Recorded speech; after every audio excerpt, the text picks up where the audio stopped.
নামাজের যে শক্তির জায়গাটা, এটা আমরা অনেকেই অনুভব করি না। আমরা মনে করি নামাজটা জাস্ট আল্লাহ অর্ডার করেছেন তাই আমাকে পালন করতে হয়। নামাজের যে একটা স্পিরিচুয়াল, আধ্যাত্মিক বিশাল বড় পাওয়ারের জায়গা আছে, এটা আমরা অনেকে অনুভব করি না।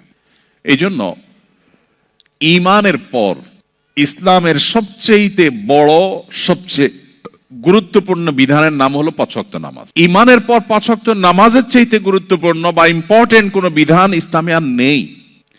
বিষয়টা এত গুরুত্বপূর্ণ যে কোরআনে কারীমে সলাতুল খৌফ সম্পর্কিত একটা ধারণা দেওয়া হয়েছে, বিধান দেওয়া হয়েছে। আপনারা অনেকেই তেলাওয়াত করেন, অনেকে জানেন।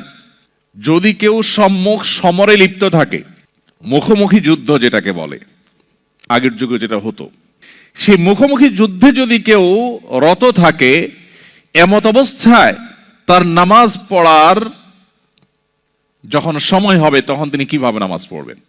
যোদ্ধাদের, সৈনিকদের একটা দল তারা শত্রুপক্ষের সঙ্গে লড়াই করবে, আত্মরক্ষা করবে।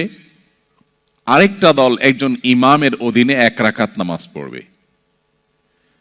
১ রাকাত নামাজ পড়ে শেষ করার পর তারা চলে যাবে। অথচ ১ রাকাত নামাজ পড়ে তো নামাজ শেষ হয় না ২ রাকাতের নিচে। মুসাফির অবস্থায় ২ রাকাত, সলাতুল খৌফ ২ রাকাত। এই ২ রাকাত অবস্থার যে নামাজ, সেটা ২ রাকাত নয়, বরং ১ রাকাত পড়ে তারা চলে যাবে। কেন? কারণ এটা রণাঙ্গন, এটা সাধারণ জায়গা নয়, এতগুলো মানুষের জীবনের ব্যাপার। সো তারা যে আবার রণাঙ্গনে যুদ্ধে লিপ্ত হবে, এতক্ষণ যারা যুদ্ধে নিজেদের নিরাপত্তার চাদরে ঢাকার জন্য লড়ছিল, তারা আবার এসে ওই ইমাম যিনি আছেন তিনি ইমামতি করবেন, তার পেছনে ইমামের দ্বিতীয় রাকাতে তারা এসে জয়েন করবেন। তার মানে তাদের প্রথম রাকাত হবে। এরপর এরা আবার ১ রাকাত পড়ে আবার চলে যাবে। প্রথম যে গ্রুপটা ১ রাকাত পড়েছিল তারা আবার ব্যাক করে দ্বিতীয় রাকাত পড়বে। এর মধ্যে ইমামের নামাজ শেষ হয়ে যাবে, তারা নিজেরা একা একা দ্বিতীয় রাকাত শেষ করবে। এরপরে তারা আবার যাওয়ার পরে দ্বিতীয় গ্রুপ এসে তাদের দ্বিতীয় রাকাত আদায় করবে। আপনি একটিবার ভাবুন, আল্লাহ রাব্বুল আলামিন তো এই বিধানটা দিতে পারতেন যে যেহেতু জীবন রক্ষার প্রশ্ন, সো লড়াই করো, এখন নামাজ দরকার নাই, জীবন বাঁচলে তখন পড়িও। ইসলামের নামাজের ইম্পর্টেন্সই কোন লেভেলে হলে যে এইরকম পরিস্থিতিতে পর্যন্ত আপনাকে রাকাত ভাগ করে নামাজ পড়ার বিধানও দেয়া হয়েছে, এই বিধান ছিল। এটা নামাজের গুরুত্ব আমাদেরকে বুঝতে সাহায্য করে। আমরা অনেকেই হয়তো জেনে থাকব, আমাদের প্রিয় নবী সাল্লাল্লাহু আলাইহি ওয়াসাল্লাম তার জীবনের সবচাইতে গুরুত্বপূর্ণ কাজ ছিল নামাজ। কানা ইজা হাযাবাহু আমরুন ফাযা ইলা সালাহ। নবীজি যখনই কোনো কঠিন পরিস্থিতির মধ্যে পড়তেন, নামাজের দিকে ধাবিত হতেন। যখনই মনটা খারাপ থাকতো, পেরেশান হতেন, বেলাল রাদিয়াল্লাহু তাআলাকে বলতেন, আরিহনা বিহা ইয়া বেলাল, ও বেলাল একটু আজান হাঁকো, একটু আজান হাঁকো, আজান হেঁকে নামাজের আয়োজন করো, আমাকে শান্ত করো, আমাকে একটু প্রশান্তি দাও। নামাজে কি তৃপ্তি ছিল! মা আয়েশা রাদিয়াল্লাহু তাআলা বলছেন, নবীজি যখন রাতে নামাজে দাঁড়াতেন, তাহাজ্জুদে দাঁড়াতেন, লা তাসআল আন হুসনিহিন্না ওয়া তুলিহিন্না, নবীজির সে নামাজের সৌন্দর্য, তার সে নামাজের কোয়ালিটি আর বলো না। তিনি যখন দাঁড়িয়ে কেরাত পড়তেন, মনে হতো তিনি বোধহয় আর রুকুতে যাবেন না। কত দীর্ঘ কেরাত হলে ১ রাকাতে সূরা বাকারা, লম্বা লম্বা সূরা শেষ করা যায়, ঘন্টাকে ঘন্টা দাঁড়িয়ে থাকা যায়। নামাজে কতটা তৃপ্তি হলে এটা সম্ভব হয়। এরপর তিনি যখন রুকুতে যেতেন, এত দীর্ঘ সময় ধরে রুকু করতেন। মা আয়েশা রাদিয়াল্লাহু তাআলা আনহা তিনি বলেন যে তার রুকু দেখে, সে রাতের নামাজের রুকু দেখে আমার মায়া হতো। ইস, তিনি কি আর মাথা উঁচু করবেন না? আবার যখন সেজদায় যেতেন, মনে হয় সেজদায় এই বুঝি তার শেষ সেজদা, আর মনে হয় মাথা উঠাবেন না। এত দীর্ঘ সময় নিয়ে নামাজ পড়তেন, এত লম্বা সময় নিয়ে নামাজ পড়তেন, এবং নামাজে দাঁড়িয়ে এত লম্বা সময় রুকুতে সেজদাতে অতিবাহিত করতেন সময় যে তার পা মোবারক ফুলে যেত। ভাইরা আমার, পা ফুলে যাওয়া কিন্তু কোনো স্বাভাবিক বিষয় নয়। আপনি অনেক সময় দাঁড়িয়ে থাকলে, একটা পজিশনে থাকলে হয়তো পা ব্যথা হয়ে যাবে, পা ফুলে যায়। এই ফুলে যাওয়াটা সাধারণ বিষয় না। কি পরিমাণ প্রেসার নিলে পা ফুলে যেত। নবী করিম সাল্লাল্লাহু আলাইহি সাল্লাম নামাজে সে তৃপ্তি পেয়েছেন। আর দুর্ভাগ্য আমাদের কাছে নামাজটা জাস্ট বোঝা। নামাজটা জাস্ট, আমরা নামাজের সময় আসলে আমরা মুক্ত হওয়ার চেষ্টা করি, মানে নামাজটা পড়লাম, ঝামেলা শেষ হয়ে গেল। অথচ এটা আল্লাহর সাথে কানেক্টেড হওয়ার সুযোগ। আমার দিন রাত 24 ঘন্টা সবচেয়ে আবেগ ঘন সময়, আমার আল্লাহর সাথে কথোপকথনের সুযোগ। সহিহ মুসলিম বর্ণনা, নবী সাল্লাল্লাহু আলাইহি ওয়াসাল্লাম নামাজকে বলেছেন মুনাজাত মা আল্লাহ, আল্লাহর সাথে কথোপকথনের স্কোপ। অথচ এটা আজকে আমাদের কাছে বোঝা হয়ে গেছে।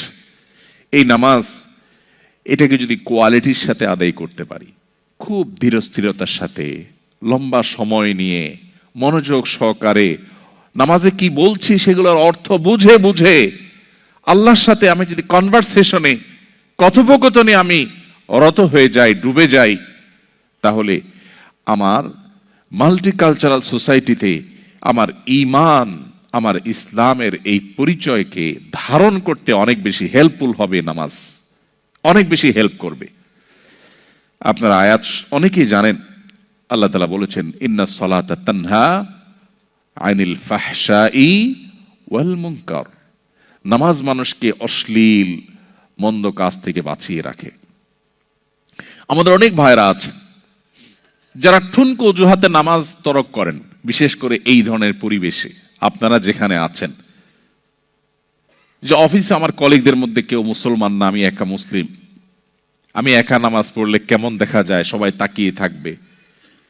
অথবা আমি বাহিরে আছি, তো সেখানে নামাজ পড়তে গেলে কেমন দেখা যাবে,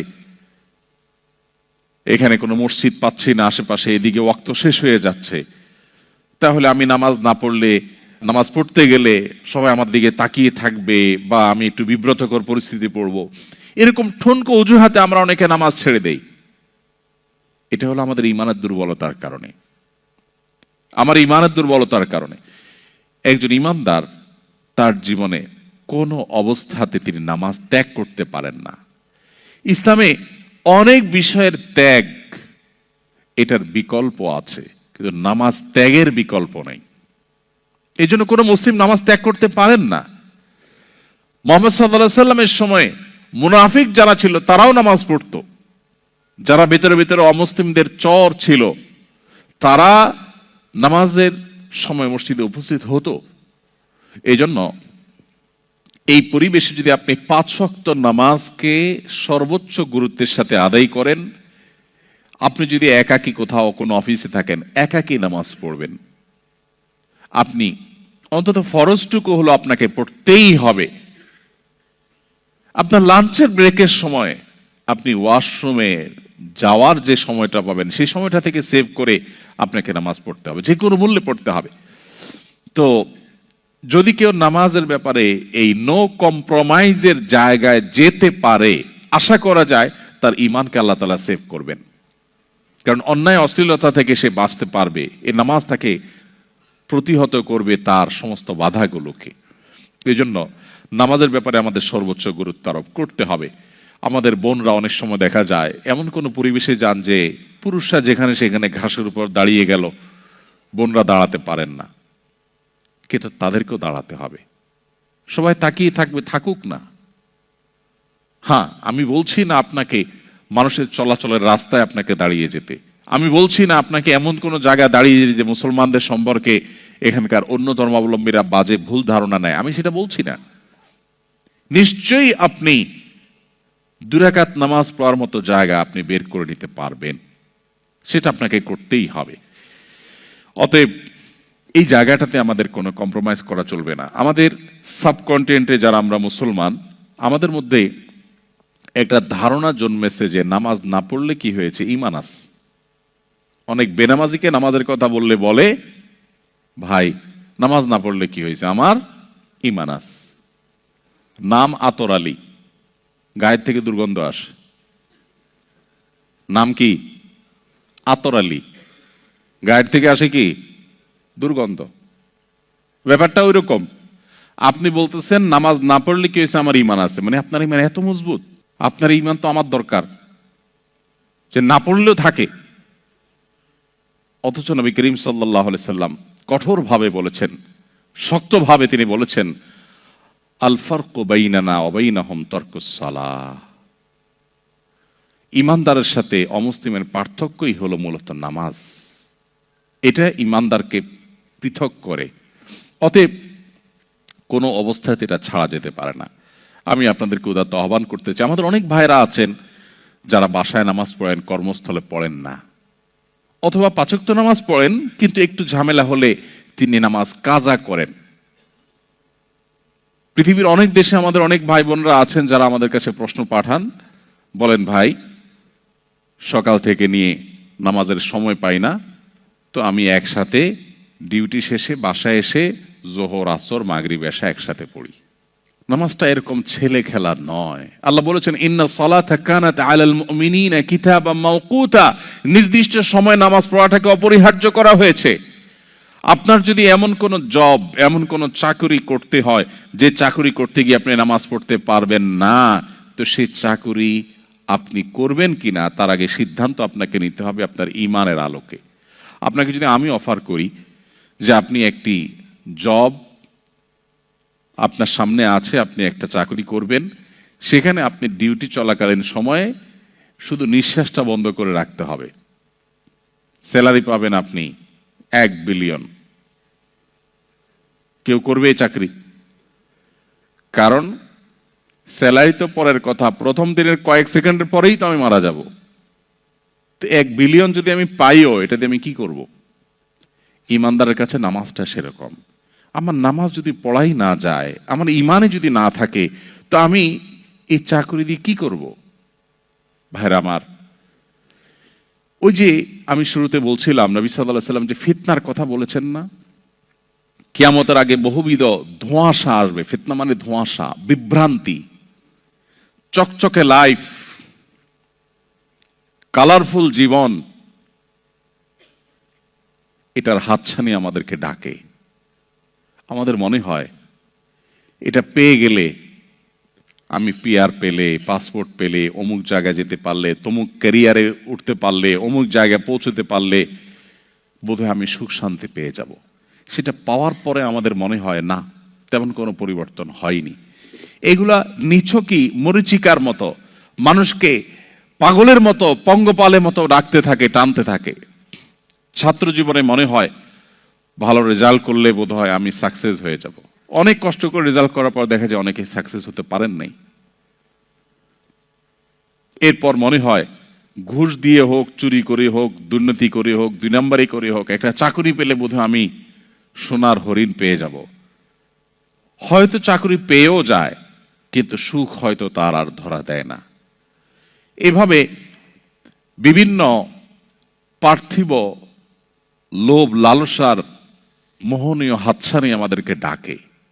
নবী সাল্লাল্লাহু আলাইহি ওয়াসাল্লাম সেই কথা ইঙ্গিত করেছেন, ফিতনা সমূহের মধ্য থেকে এগুলো এক রকমের ফিতনা, যে লাল নীল লাইফ, রঙিন জীবন, কালারফুল লাইফ, এটার লোভে আমরা পাগলের মতো ছুটতে থাকি, নামাজ পড়ি না, নামাজকে কম্প্রোমাইজ করি আমার জব ঠিক রাখতে গিয়ে।